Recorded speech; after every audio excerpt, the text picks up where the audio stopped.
ਤਿੱਖੀ ਤਲਵਾਰ ਨੇ ਸਾਨੂੰ ਜਨਮ ਦਿੱਤਾ, ਗੁੜਤੀ ਮਿਲੀ ਹੈ ਖੰਡੇ ਦੀ ਧਾਰ ਵਿੱਚੋਂ। ਸਿੱਖੀ ਸਿਦਕ ਤੇ ਸਿਰ ਦਸਤਾਰ ਸੋਹਣੀ, ਸਾਡਾ ਵੱਖਰਾ ਹੀ ਰੂਪ ਸੰਸਾਰ ਵਿੱਚੋਂ।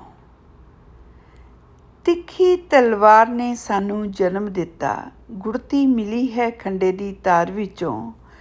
ਸਿੱਖੀ ਸਿਦਕ ਤੇ ਸਿਰ ਦਸਤਾਰ ਸੋਹਣੀ, ਸਾਡਾ ਵੱਖਰਾ ਹੀ ਰੂਪ ਸੰਸਾਰ ਵਿੱਚੋਂ।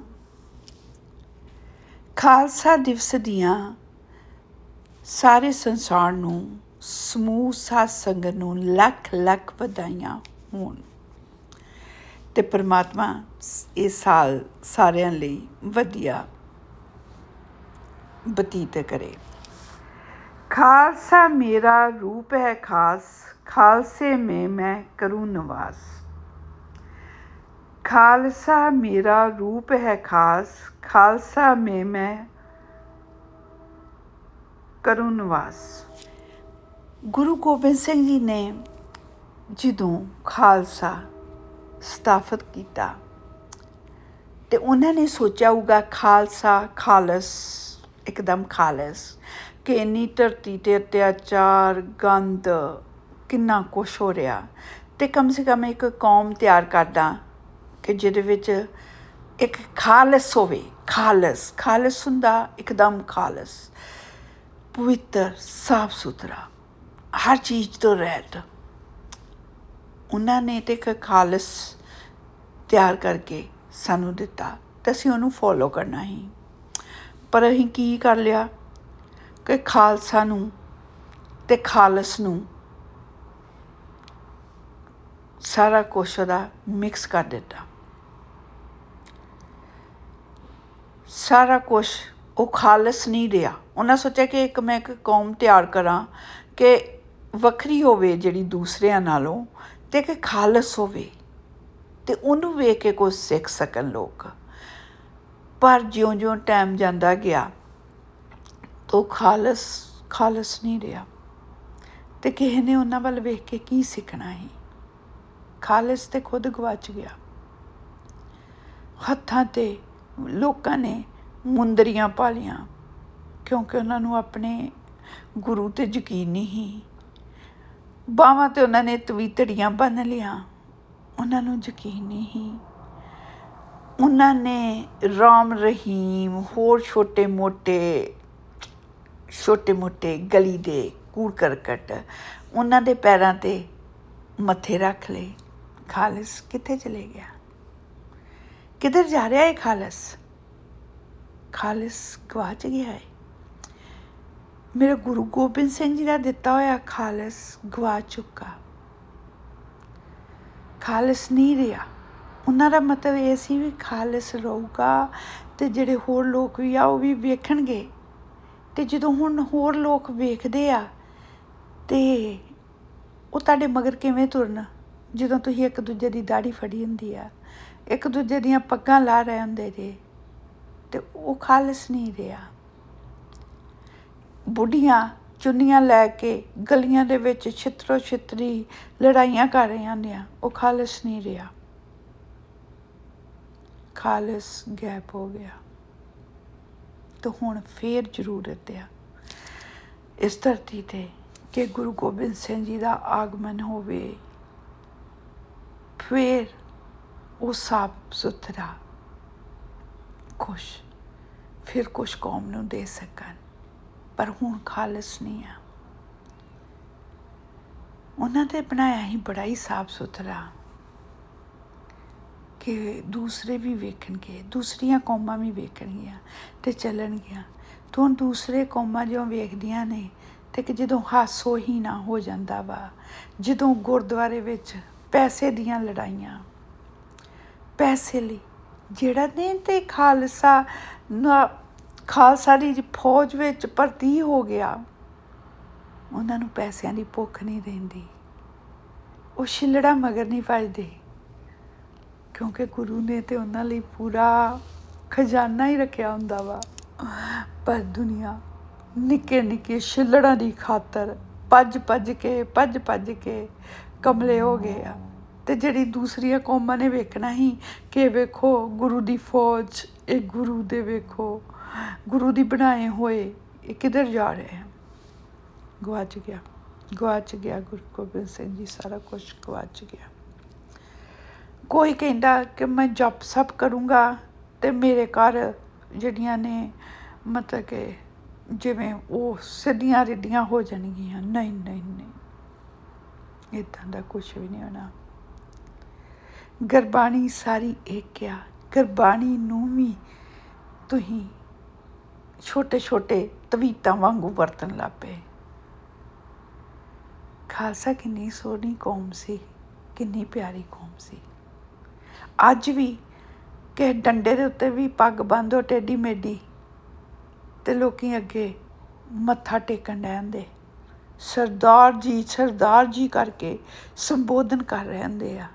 ਅਤੇ ਮੈਂ ਹੈਰਾਨ ਹੋਣ ਡਈ ਹਾਂ ਕਿ ਸਰਦਾਰਾਂ ਨੂੰ ਤਾਂ ਖੁਦ ਵੀ ਵਿਚਾਰਿਆਂ ਨੂੰ ਪਤਾ ਨਹੀਂ ਕਿ ਉਹ ਜਿਹੜੀ ਪੱਗ ਆ ਉਹ ਨਾ ਬੰਨੀ ਆ ਅਤੇ ਥੱਲੇ ਭਾਵੇਂ ਉਹ ਕੁਛ ਵੀ ਨਹੀਂ ਆ, ਅਤੇ ਉਹਦਾ ਕਿੰਨਾ ਰੋਹਬ ਆ, ਕਿਉਂਕਿ ਉਹ ਗੁਰੂ ਗੋਬਿੰਦ ਸਿੰਘ ਜੀ ਨੇ ਦਿੱਤੀ ਸੀ। ਗਵਾਚ ਗਈ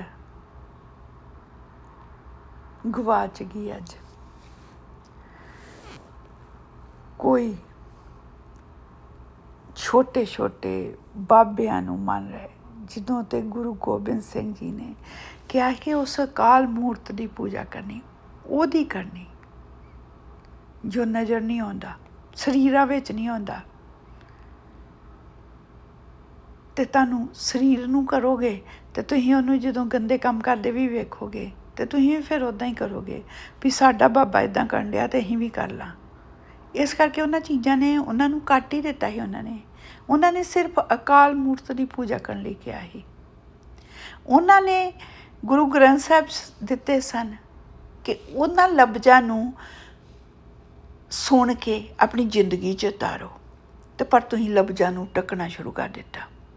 ਜੇ ਕਿਸੇ ਨੇ ਲਫ਼ਜ਼ ਥੋੜ੍ਹਾ ਜਿਹਾ ਬੋਲ ਵੀ ਦਿੱਤਾ ਗਲਤ, ਉਹਦਾ ਪ੍ਰੋਨਾਊਂਸ ਵੀ ਹੋ ਗਿਆ, ਅਤੇ ਤੁਸੀਂ ਉਹਦੇ ਮਗਰ ਛਿੱਤਰ ਫੜ ਕੇ ਭੱਜੇ ਕਿ ਤੈਨੂੰ ਬੋਲਣਾ ਨਹੀਂ ਆਉਂਦਾ। ਪਹਿਲੋਂ ਬੋਲਣਾ ਸਿੱਖ ਯੂਟਿਊਬ ਦੇ ਉੱਤੇ ਫਲਾਣੇ ਬਾਬਿਆਂ ਤੋਂ, ਫਿਰ ਆਈ। ਤੁਸੀਂ ਉਹਨਾਂ ਨੂੰ ਕੱਪੜਿਆਂ 'ਚ ਗਰਮ ਕਰਕੇ ਰੱਖ ਦਿੱਤਾ, ਜਿਵੇਂ ਜਾਗ ਲਾਉਣੀ ਸੀ। ਉਹਨੂੰ ਜਾਗ ਨਹੀਂ ਲਾਉਣੀ, ਉਹਨਾਂ ਨੂੰ ਕੱਪੜਿਆਂ 'ਚ ਨਹੀਂ ਵਲੇਟਣਾ। ਇੱਜ਼ਤ ਕਰਨੀ ਆ ਅਸੀਂ ਆਪਣੇ ਗੁਰੂ ਗ੍ਰੰਥ ਸਾਹਿਬ ਜੀ ਦੀ, ਸੰਭਾਲ ਕੇ ਰੱਖਣੇ ਆ ਕਿ ਉਹ ਜ਼ਿਆਦਾ ਟਾਈਮ ਰਹਿ ਸਕਣ। ਪਰ ਇੱਦਾਂ ਨਹੀਂ ਆ ਕਿ ਉਹਨਾਂ ਨੂੰ ਹੀਟਰ ਲਾ ਦੇਣਾ, ਪੱਖਾ ਲਾ ਦੇਣਾ ਅਤੇ ਉਹਨਾਂ ਨੂੰ ਵਲੇਟ ਦੇਣਾ। ਅਤੇ ਆਮ ਇਨਸਾਨ ਜਾਣ ਤੋਂ ਵੀ ਡਰੇ, ਬਾਬਾ ਜੀ ਦੇ ਕੋਲ ਬਹਿਣ ਤੋਂ ਵੀ ਡਰੇ। ਇਹੋ ਜਿਹੇ ਡਰਾਵੇ ਪਾਤੇ ਆ। ਜਿੰਨੀ ਸਿੱਖੀ ਗੁਰਦੁਆਰਿਆਂ ਦੇ ਵਿੱਚ ਜਿਵੇਂ ਹੈਗਾ ਕੋਈ, ਅਤੇ ਓਨਾ ਹੀ ਉਹ ਦੂਰ ਆ, ਅਤੇ ਜਿਹੜਾ ਦੂਰ ਆ ਓਨਾ ਹੀ ਉਹ ਨੇੜੇ ਆ। ਕਿਉਂ ਕਿ ਉਹਨੂੰ ਨੇੜੇ ਹੁੰਦਿਆਂ ਇਹ ਪਤਾ ਲੱਗਿਆ ਵੀ ਇਹ ਕੁਛ ਨਹੀਂ ਆ, ਪਰ ਨਹੀਂ, ਇਹ ਬਹੁਤ ਕੁਛ ਆ। ਇੱਕ ਗਿੱਦੜਾਂ ਦੀ ਫੌਜ ਨੂੰ ਸ਼ੇਰ ਬਣਾਤਾ ਸੀ ਗੁਰੂ ਜੀ ਨੇ, ਅਤੇ ਉਹ ਸ਼ੇਰ ਕਿੱਥੇ ਨੇ ਹੁਣ? ਕੋਈ ਕਿਸੇ ਦਾ ਖਰੀਦਿਆ ਹੋਇਆ ਵਾ 4 ਛਿੱਲੜਾਂ ਲਈ, ਕੋਈ ਖਾਲਿਸਤਾਨ ਦੇ ਨਾਅਰੇ ਲਾਉਂਦਾ ਵਾ, ਕੋਈ ਕੁਛ ਕਰਦਾ ਵਾ, ਪਰ ਕਿੱਥੇ ਨੇ? ਅਸਲੀ ਕਿੱਥੇ ਆ? ਸਭ ਪੈਸਿਆਂ ਨਾਲ ਵਿਕੇ ਹੋਏ ਆ, ਸਭ ਝੂਠ ਬੋਲ ਰਹੇ ਆ। ਗੁਰਬਾਣੀ ਨੂੰ ਉਹਨਾਂ ਨੇ ਚੰਗੀ ਤਰ੍ਹਾਂ ਬਹੁਤ ਸਾਰੇ ਕੱਪੜੇ ਵਲੇਟ ਕੇ ਅਤੇ ਵਿੱਚ ਰੱਖ ਦਿੱਤਾ। ਗੁਰਬਾਣੀ ਦੇ ਕੱਪੜੇ ਥੋੜ੍ਹੇ ਥੋੜ੍ਹੇ ਲਾਓ, ਉਹਨਾਂ 'ਚ ਉਹ ਕੱਪੜੇ ਗਰੀਬਾਂ ਨੂੰ ਦਿਓ, ਕਿਸੇ ਦੀ ਧੀ ਦਾ ਵਿਆਹ ਕਰੋ ਅਤੇ ਗੁਰਬਾਣੀ ਨੂੰ ਪੜ੍ਹੋ ਅਤੇ ਆਪਣੀ ਜ਼ਿੰਦਗੀ 'ਚ ਉਚਾਰੋ। ਨਾ ਕਿ ਅੰਮ੍ਰਿਤਸਰ ਦੇ ਗਲੀਆਂ 'ਚ ਬੈਠੇ ਪਾਪਿਆਂ ਨੂੰ ਪੈਸੇ ਬਣਾਈ ਜਾਓ ਲੱਖਾਂ ਦੇ ਲੱਖ, ਅਤੇ ਬਾਅਦ 'ਚ ਰੁਮਾਲੇ ਸਾਹਿਬ ਉਹ ਸਭ ਚੀਜ਼ਾਂ ਅੰਦਰ ਰੱਖੀ ਜਾਓ ਅਤੇ ਫਿਰ ਵੇਚੋ। ਨਹੀਂ ਨਹੀਂ ਨਹੀਂ, ਜੇ ਇੱਕ ਰੁਮਾਲੇ ਦੀ 1 ਲੱਖ ਕੀਮਤ ਹੈ ਅਤੇ 50,000 ਕਿਸੇ ਕੁੜੀ ਦਾ, ਗਰੀਬ ਦਾ ਵਿਆਹ ਕਰ ਦਿਓ, ਉਹਦਾ ਘਰ ਵਸ ਜਾਊਗਾ। ਕਿਸੇ ਦੀ ਲੱਤ ਟੁੱਟੀ, ਉਹ ਲੱਤ ਠੀਕ ਕਰ ਦਿਓ। ਪਰ ਗੁਰਬਾਣੀ ਨੂੰ ਕੀ ਕਰੋ? ਗੁਰਬਾਣੀ ਨੂੰ ਆਪਣੀ ਜ਼ਿੰਦਗੀ 'ਚ ਉਚਾਰੋ। ਅਤੇ ਜਦੋਂ ਤੁਸੀਂ ਬਾਹਰ ਤੁਰੋ, ਗੁਰਬਾਣੀ ਆਪਣੇ ਘਰੋਂ ਪੜ੍ਹ ਕੇ ਜਾਂ ਗੁਰਦੁਆਰਾ ਸਾਹਿਬ ਤੋਂ ਪੜ੍ਹ ਕੇ, ਤਾਂ ਇੱਦਾਂ ਲੱਗੇ ਕਿ ਗੁਰਬਾਣੀ ਤੁਰ ਰਹੀ ਆ, ਨਾ ਕਿ ਗੁਰਬਾਣੀ ਨੂੰ ਵਲੇਟ ਕੇ ਅਤੇ ਮੱਤਾਂ ਦਿਓ ਕਿ ਤੁਹਾਨੂੰ ਗੁਰਬਾਣੀ ਦੀ ਵੈਲਿਊ ਨਹੀਂ ਕਰਨੀ ਆਉਂਦੀ। ਗੁਰਬਾਣੀ ਨੂੰ ਚੰਗੀ ਤਾਂ ਵਲੇਟੀ ਦਾ ਵਾ ਚਾਦਰਾਂ 'ਚ, ਗੁਰਬਾਣੀ ਨੂੰ ਵਲੇਟਣ ਲਈ ਨਹੀਂ ਦਿੱਤਾ। ਇੱਕ ਇੱਕ ਲਫ਼ਜ਼ ਨੂੰ ਆਪਣੀ ਜ਼ਿੰਦਗੀ 'ਤੇ ਉਤਾਰੋ। ਖਾਲਸਾ ਦਿਵਸ ਦੀਆਂ ਲੱਖ ਲੱਖ ਵਧਾਈਆਂ ਹੋਣ। ਰੱਬ ਕਰੇ ਕਿ ਸਾਨੂੰ ਸਮਾਧਾਨ ਆਵੇ ਅਤੇ ਸਾਨੂੰ ਫਿਰ ਜ਼ਰੂਰਤ ਆ ਇੱਕ ਯੋਧੇ ਦੀ, ਇੱਕ ਅਕਾਲ ਮੂਰਤ ਦੇ ਭੇਜੇ ਹੋਏ ਸਰਦਾਰ ਦੀ, ਕਿ ਹਾਂ ਸਾਨੂੰ ਆ ਕੇ ਸੁਧਾਰੇ। ਸਾਨੂੰ ਜ਼ਰੂਰਤ ਹੈ ਗੁਰੂ ਗੋਬਿੰਦ ਸਿੰਘ ਜੀ ਦੀ। ਆਓ ਗੁਰਬਾਣੀ ਨੂੰ ਸੁਣੀਏ, ਪੜ੍ਹੀਏ ਅਤੇ ਲੋਕਾਂ 'ਚ ਨੁਕਸ ਨਾ ਕੱਢੀਏ, ਅਤੇ ਉਸ ਨੂੰ ਸੁਣ ਕੇ ਅਤੇ ਮੂੰਹ ਵਿੱਚ ਹੀ ਨਾ ਰੱਖੀਏ, ਜ਼ਿੰਦਗੀ 'ਚ ਉਤਾਰੀਏ, ਜ਼ਿੰਦਗੀ 'ਚ ਉਤਾਰੀਏ। ਖਾਲਸਾ ਦਿਵਸ ਦੀਆਂ ਲੱਖ ਲੱਖ ਵਧਾਈਆਂ। ਖੁਸ਼ ਰਹੋ।